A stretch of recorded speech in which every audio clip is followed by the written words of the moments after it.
Au sein de cette vidéo, nous allons apprendre à mesurer le parallélisme des épreuves expérimentales. D'abord, on répondra à la question « Pourquoi mesurer le parallélisme des épreuves ?» Ensuite, à la question « Comment mesurer le parallélisme des épreuves ?» Au sein de cette deuxième question, je vous présenterai le logiciel utilisé ainsi que la préparation des données à réaliser avant de pouvoir les utiliser dans le logiciel, puis le seuil de l'alpha de Cronbach et enfin un exemple de calcul de l'alpha de Cronbach ainsi que la manière d'interpréter le seuil recueilli.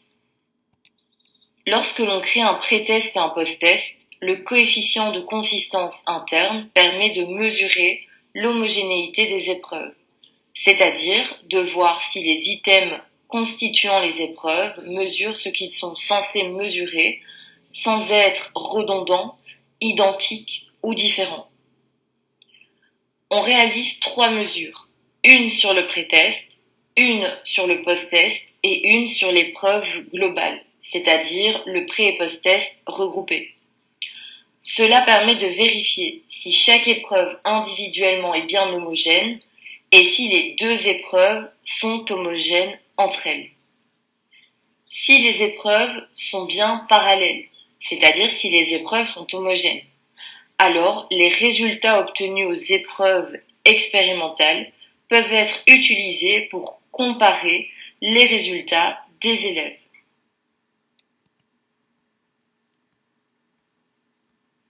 Passons maintenant à la deuxième question. Comment mesurer le parallélisme des épreuves? Le logiciel utilisé au sein de cette vidéo est le logiciel JASP.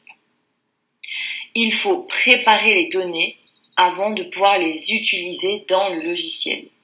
C'est-à-dire, il faut créer 3 fichiers Excel avec le pré-test, le post-test et l'épreuve globale, c'est-à-dire le pré- et post-test regroupés comme un unique test, afin de pouvoir les enregistrer en les convertissant en .csv.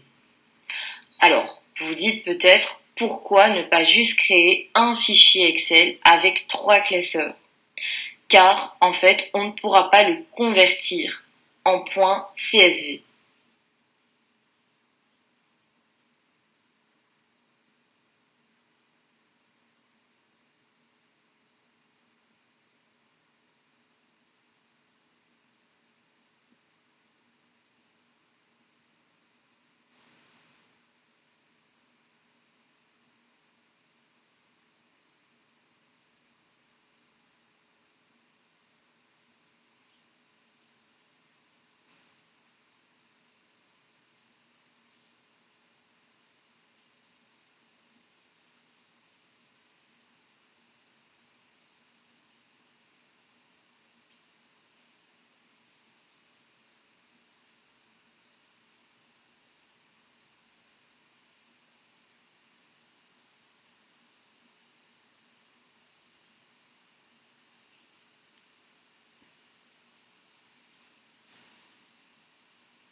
L'alpha de Cronbach varie de 0 à 1. Voici les différents seuils. En dessous de 0.7, les items n'ont pas une bonne consistance interne, c'est-à-dire qu'ils ne mesurent pas tous la même chose. Il faudra donc revoir les items afin d'en modifier un ou plusieurs. De 0.7 à 0.95, les items ont une bonne consistance interne, on peut donc tous les accepter. Au-dessus de 0.95, les items ont cette fois une trop bonne consistance interne, c'est-à-dire que les items sont trop identiques ou trop redondants. Dans ce cas, ils sont à revoir. Il faudra en modifier un ou plusieurs.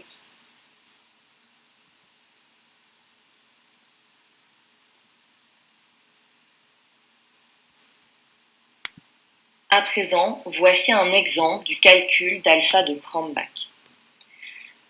Au sein du logiciel JASP, nous allons aller rechercher notre fichier excel.csv, soit sur le bureau, soit dans les fichiers déjà ouverts précédemment. On va vérifier que tous les items ont bien le petit icône ordinal. Si ce n'est pas le cas, on modifie. Nous allons utiliser la partie Reliability. Si elle n'apparaît pas, il faudra aller la cocher en appuyant sur la petite croix comme montré dans la vidéo. Ensuite, on va cliquer sur Single Test. Nous allons faire passer tous les items dans la partie Variable.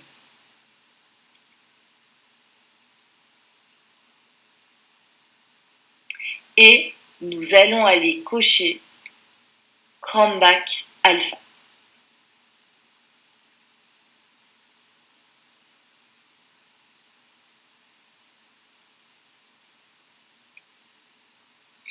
Et voilà, l'alpha de Chromback pour le pré-test est calculé. Il est à 0.730.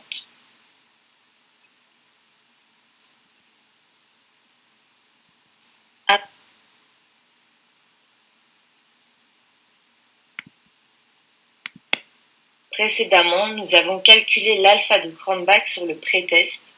Il faut également le calculer sur le post-test et sur l'épreuve globale. Comme deuxième exemple, j'ai choisi de vous montrer le calcul de l'alpha de Chromback sur l'épreuve globale.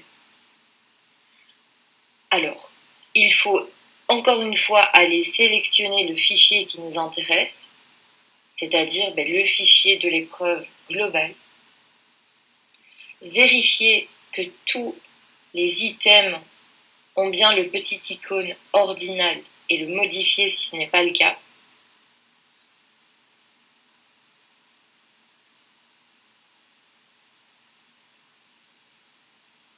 On va encore une fois aller sur Reliability. On va sélectionner tous les items que l'on transfère dans la partie variable. On va sélectionner l'alpha de Chromback pour qu'il se calcule. Et nous obtenons notre alpha de Chromback de 0.730. Précédemment, nous avons calculé l'alpha de Chromback au sein de notre exemple. Le pré-test, le post-test et l'épreuve globale ont une bonne consistance interne. On peut donc accepter tous les items du pré-test et tous les items du post-test. Merci pour votre écoute. À bientôt.